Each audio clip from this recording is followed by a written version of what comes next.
next call is a split call. Jan Logie, 5 minutes. Thank you, Mr. Speaker. It's quite difficult to follow that last contribution and hear that this bill is about confidence and stability, and following on from previous members on this side of the House telling us that the commissioners are offering incredible skills and it's sensible common sense management, and really those opposing it are ignorant.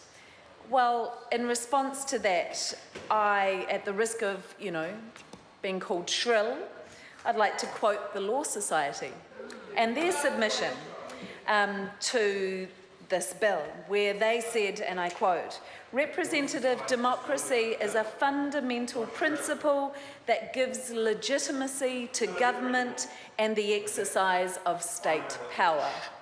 The proposed further suspension of full democracy is inconsistent with one of New Zealand's core constitutional values, namely a free and democratic society."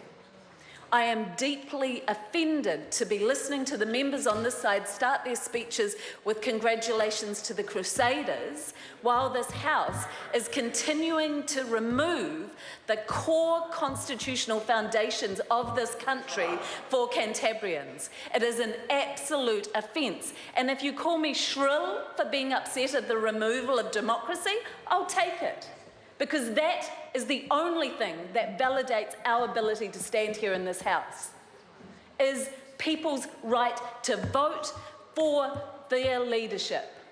And to say that the skill and the management that ECAN was not doing their job, it is not this House's job to decide that. That is the people's who are paying their taxes and electing their representatives' job to decide that.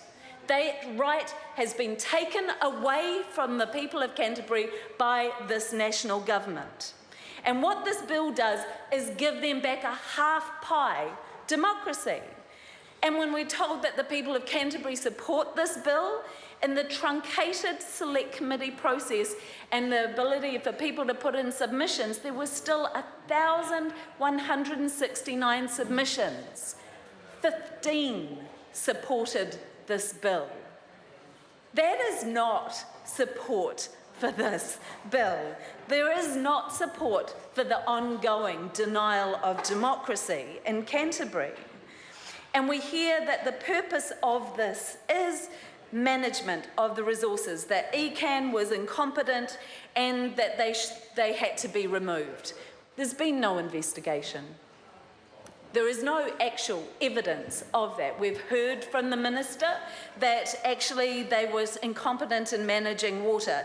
Well, actually, they were going through a process, and all of the work that they did was used by the commissioners 2 months later, I understand, after they were appointed, to be able to put a plan in place for water management across the district. There is no actual evidence of that incompetence. And while I've heard from differing members saying that they thought there was incompetence, well, that's actually a political point to be debated during an election process for the people of Canterbury to decide. And I'm passionate about this because I think democracy is a core value and something we have to fight to protect, or actually I'm ashamed to think we still have to fight to protect it.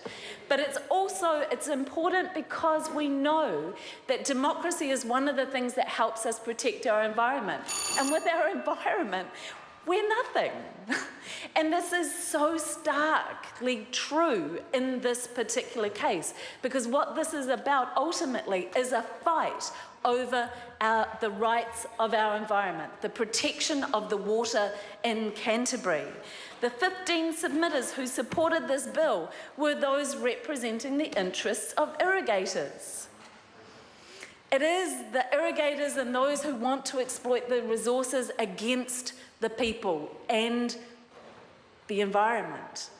And it is absolutely a shame to see this government taking away the rights of the people to protect their environment, because, with no environment, there is no economy, and none of us survive.